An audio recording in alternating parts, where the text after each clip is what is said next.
South Africa में illegal mining. Illegal mining क्या होता है? इल्लीगल माइनिंग का मतलब होता है बिना गवर्नमेंट की परमिशन के माइनिंग करना।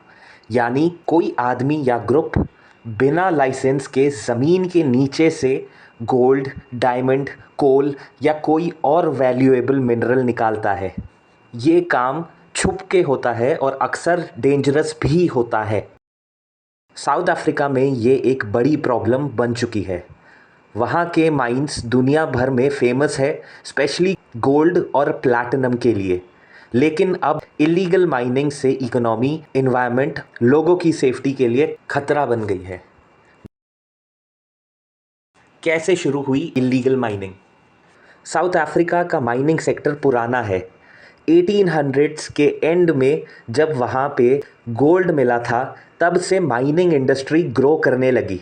लेकिन जैसे जैसे टाइम आगे बढ़ा, कई माइंस बंद होने लगे क्योंकि उनमें काम करना महंगा पड़ रहा था या मिनरल्स ख़त्म हो गए थे।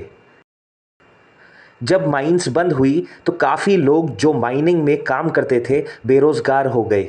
फिर कुछ लोग उन्हीं बंद हो चुकी माइंस में छुप के घुस के मिनरल्स निकालने लगे बिना किसी सेफ्टी रूल्स या लाइसेंस के। इसी को इल्लीगल माइनिंग कहा जाता है।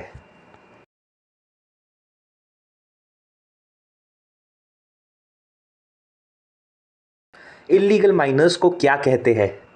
साउथ अफ्रीका में इल्लीगल माइनर्स को जमाजमास कहा जाता है।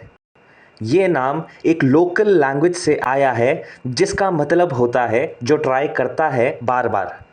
जमाजमास अक्सर पुअर या अनएम्प्लॉयड लोग होते हैं, साउथ अफ्रीका के या फिर नेबरिंग कंट्रीज़ जैसे जिम्बाब्वे, मोज़म्बिक वगैरह वगैरह से आए हुए। ये लोग बंद माइंस या ओल्ड टनल्स में जाके काम करते हैं बिना सेफ्टी इक्विपमेंट्स के। उनके पास टूल्स भी बेसिक होते हैं जैसे हैमर, छोटी ड्रिल या टॉर्च। इलीगल माइनिंग्स कैसे काम करता है? इलीगल माइनिंग्स एक पूरा सिस्टम बन गया है। जमाजमास ये लोग अंडरग्राउंड जाके मिनरल्स निकालते हैं। मिडलमैन ये लोग जमाजमास से सस्ता माल खरीदते हैं। स्मगलर्स ये लोग माल को इलीगल तरीके से एक्सपोर्ट करते हैं। करप्शन कुछ पुलिस या लोकल ऑफिसर्स इन गैंग्स से पैसा लेकर उन्हें अलाउ करते हैं काम करने के लिए। ये पूरा नेटवर्क माफिया जैसा चलता है जिसमें वायलेंस, करप्शन और क्राइम भी शामिल है। इलीगल माइनिंग के नुकसान। ह्यूमन लाइफ का खतरा। इलीगल माइनिंग बहुत डेंजरस है। जमाजमास बिना सेफ्टी के काम करते हैं। जब टनल्स गिर जाते हैं या गैस लीक हो जाता है तो एक्सीडेंट्स में कई लोग मर जाते हैं।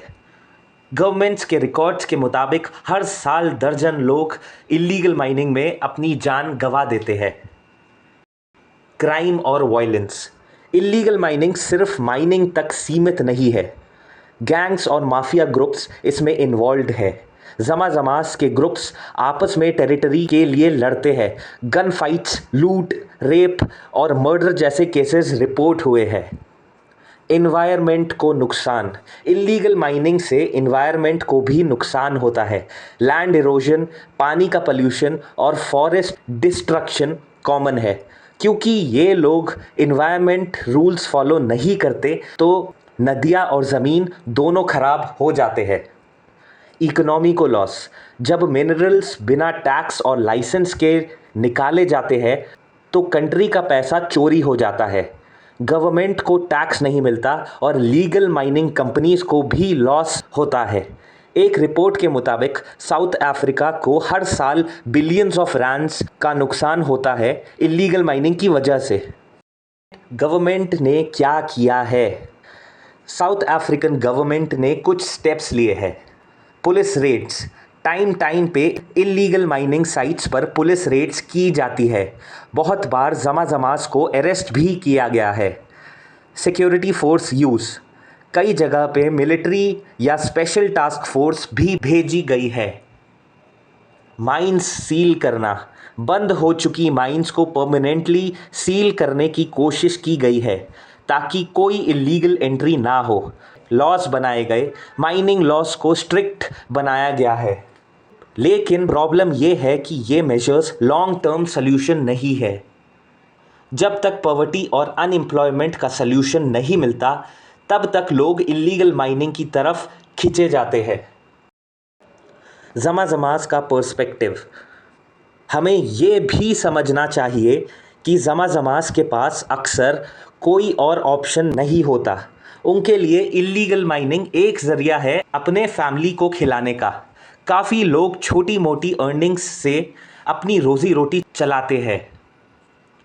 कई बार जमा-जमास बोलते हैं, हम जानते हैं ये इलीगल है, लेकिन अगर ये ना करे तो भूखे मर जाए। उनका कहना है कि अगर गवर्नमेंट उनके लिए लीगल माइनिंग जॉब्स या अल्टरनेट एम्प्लॉयमेंट ऑप्शंस लाए तो वो खुशी से लीगल माइनिंग छोड़ देंगे। सॉल्यूशंस क्या हो सकते हैं? लीगल माइनिंग को एक्सेसिबल बनाना, छोटी स्केल पे माइनिंग को लीगल बनाना, जैसे कोऑपरेटिव्स फॉर्म करना एक ऑप्शन हो सकता है। जमा-जमास को ट्रेनिंग और लाइसेंसेस देकर उन्हें सेफ और लीगल तरीके से काम करने दिया जा सकता है। एम्प्लॉयमेंट अपॉर्चुनिटीज़, जब तक लोग बेरोज़गार रहेंगे वो इलीगल काम की तरफ जाते रहेंगे। इसलिए गवर्नमेंट को नए जॉब्स क्रिएट करने चाहिए, स्पेशली माइनिंग रीजन्स में। Strict regulations and monitoring, government को एडवांस्ड टेक्नोलॉजी जैसे ड्रोन्स और सेंसर्स का यूज़ करना चाहिए ताकि इलीगल एक्टिविटी को डिटेक्ट किया जा सके। कम्युनिटी इन्वॉल्वमेंट, लोकल कम्युनिटीज़ को इन्वॉल्व करना होगा, उन्हें एजुकेट करना और बताना कि इलीगल माइनिंग से इन्वायरमेंट और उनकी सेफ्टी दोनों को नुकसान हो रहा है। साउथ अफ्रीका की इलीगल माइनिंग एक कॉम्प्लेक्स इशू है। ये सिर्फ एक लॉ एंड ऑर्डर प्रॉब्लम नहीं है, ये पॉवर्टी, अनएम्प्लॉयमेंट और इनइक्वालिटी से जुड़ी हुई बात है। जब तक इन कोर इश्यूज को सॉल्व नहीं किया जाएगा, इलीगल माइनिंग की साइकिल चलती रहेगी। जमा-जमास क्रिमिनल्स नहीं है, डेस्परेट लोग हैं। अगर गवर्नमेंट, माइनिंग कंपनीज और सोसाइटी मिलके काम करे तो एक ऐसा सिस्टम बनाया जा सकता है जिसमें माइनिंग सेफ, फेयर और लीगल हो, जहां एनवायरनमेंट और ह्यूमन लाइफ दोनों की रिस्पेक्ट हो।